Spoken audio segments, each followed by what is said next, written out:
I'm Ali, I'm one of the physiotherapists from treatmyachilles.com. This video is designed to discuss the use of night splints for Achilles tendonitis or tendinopathy. Those terms can be used interchangeably and mean the same thing. As I said, I'm Ali, I'm one of the physios at treatmyachilles.com. Treat My Achilles is an online virtual physiotherapy service helping people with all kinds of an Achilles problems. If you'd like to know a little bit more about our service, the link is in the details below.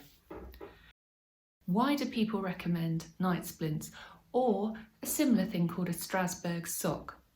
So a night splint or a Strasbourg sock is something that holds your foot into more of a neutral or slightly pulled back position overnight. And the design of these are to hold you in those positions to help reduce the stress on your Achilles tendon when you get up in the morning, to reduce the feelings that are typically found with an Achilles tendonitis of stiffness and soreness.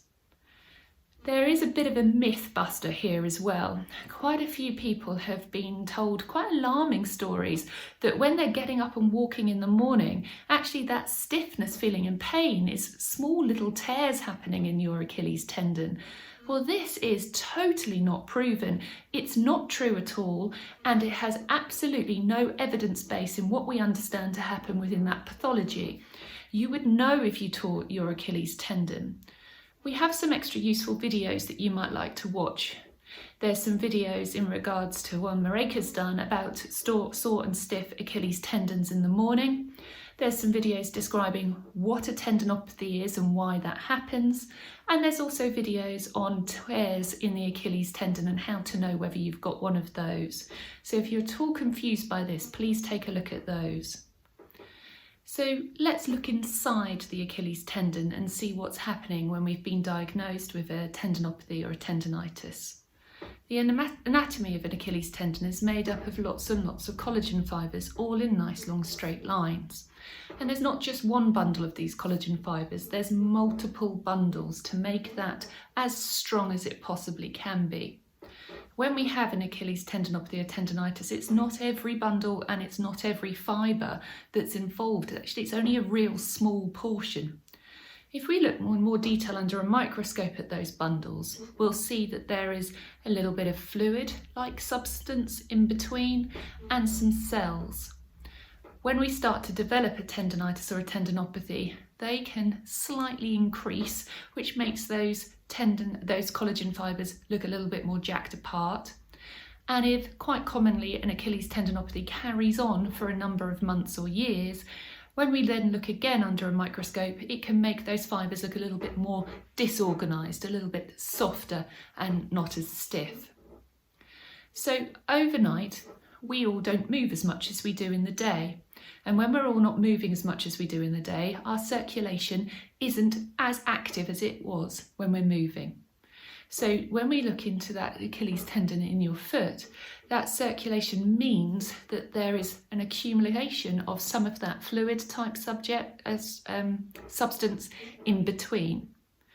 It also means that some chemicals have been released, which is quite normal within an Achilles tendinopathy, and those chemicals can irritate the nerve endings. And again, that circulation isn't moving as it would do as if we were walking, it's pooling a little bit. So when we get up and put our foot to the floor, our Achilles can feel quite stiff or quite painful. Now, it doesn't have to feel both. Some people just feel stiffness, some people just feel pain, some people feel a combination. Some people don't tend to get this as much. It also lasts for a differing amount with different people. It can be a few seconds to minutes, right up to most of the day. And there is no indication about how bad your Achilles tendon is from a pathology or from a structural change in regards to these symptoms. These symptoms are just your body shouting at you, your alarm system going off to tell you that your Achilles tendon isn't happy. So when we start to move, our circulation then gets going again, and as it gets going, we start to flush through that fluid-like substance and also those chemicals, so we start to feel less stiff and less painful, and that's why it feels a little bit better once we've got up and got moving, typically. Well, the splint is actually holding the foot in a more stationary position than what it would be if we were not using it. It also can be relatively irritating for people with an insertional Achilles tendinopathy. So an insertional Achilles tendinopathy is where the Achilles comes down and attaches at the bottom of the heel. Where it's attaching at the bottom of the heel means if we were to pull our foot further back, what we're actually doing is compressing that Achilles tendon closer to that heel bone and therefore giving it a bit of a compressive force. It's a bit like having a bruise and pressing on it. So if we go too much into that dorsiflex position, that compressive force can cause that bruise analogy to be pressed on more and actually cause you to feel more discomfort first thing in the morning. If we look at the evidence base and the research behind Strasbourg socks or night splints, we're noticing there is no real good evidence base to show that this helps. There's lots of studies about them on their own and in comparison to some of the more common exercises that you may read about or have heard about on our channel for Achilles tendinopathy, such as calf raises or eccentric calf raises. When these night splints were added into those exercise regimes, they made no difference to the patients that were either doing the exercises without the splints or the exercises with the splints. So therefore it's not something we recommend at Treat My Achilles, and it's not something I would advocate for you to go out and buy or use. So we're thinking, let's not waste our money on buying a splint or a Strasbourg sock. What can we do instead?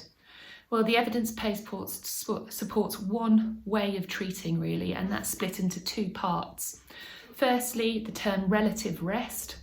This means what activity can you do that doesn't flare or increase your Achilles tendon symptoms.